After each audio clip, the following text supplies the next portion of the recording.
nakadawog na anak nga, money is the root of all evil. Ang kwarta ko no, mo'y ugat sa tanang kadautan.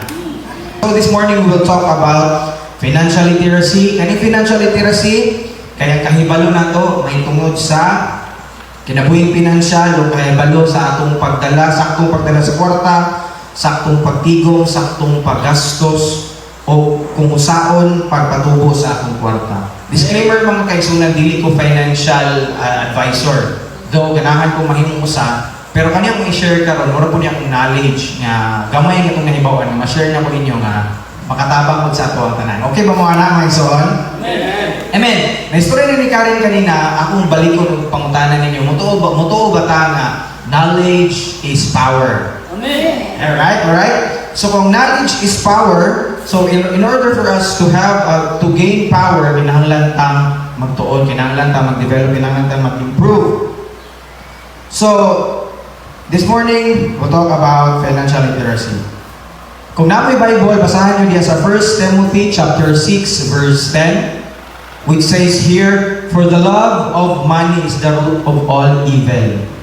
Kung nakabantay mo, ana, isulat dire kay dili root of all money is the root of all evil. Kabantay mo, naa siya nakauna nga sulat.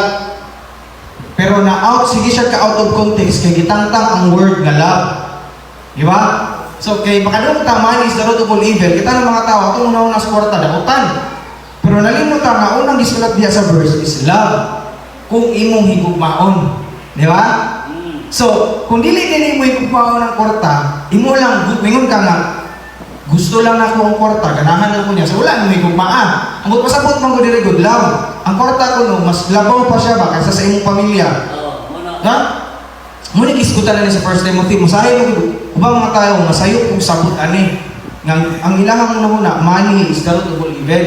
Mo ang kwarta, di na sila ganahan mag-iskuto kwarta kay hugaw na para niya. Pero musagot sa dili, importante ba kay na? Kay magamit sa tumbalay, pagpatambal, pagpa-eskwela, negosyo ka, simbahan. Ito ang first fruit na ito, mo tithes sa, pwede ka matag, o bisa nun siya matag, especially, matag ka financial para magamit sa simbahan, sa mga bulatong simbahan.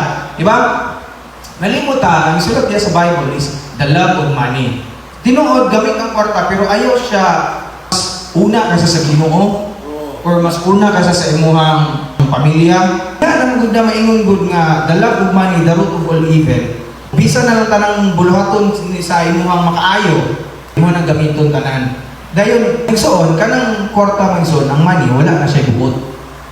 Wala na siya buot, pwede mo na gamiton sa minaayo, pwede mo na gamiton sa dautan. Mong nahimo siyang money is the root of all evil. Kay sa ganayo bang mga tao nga nahi kwarta, isang gani katong apiki kwarta, manikamot ng mga kwarta, ibayad nila. Sa na sila ipakatay o na sila something nga buhaton nga mag-gain as silang interest. Diya na mahimong dautan ng kwarta, pero ang kwarta, gamiton nimo maayo, nga yatag nimo sa Ginoo, imong itabang, magnegosyo ka para makaon imong pamilya. Naman ang pagka-root of all evil, anak. So, ang iskutan din love of money. Pero ang imong gamito ng kwarta, pwede mo siyang gamito ng kwarta, ugat, na makahimo kang blessing nito sa uban. Okay? Mong nag-isgot ko anis, inanglan sa nako, break ang mga kanhi, ikaw mga binuhuan na ito nga, pakuan sa itong muna-muna. Kaya kung hate ni mong butang, ganahan din na mo doon mo. Dili, di ba? Kung hate ni mong kwarta, blaing ka bumug sa money, ito na lang nga God's blessing, di siya mo doon mo. So, pag doon yan mo, kung gihate man mo.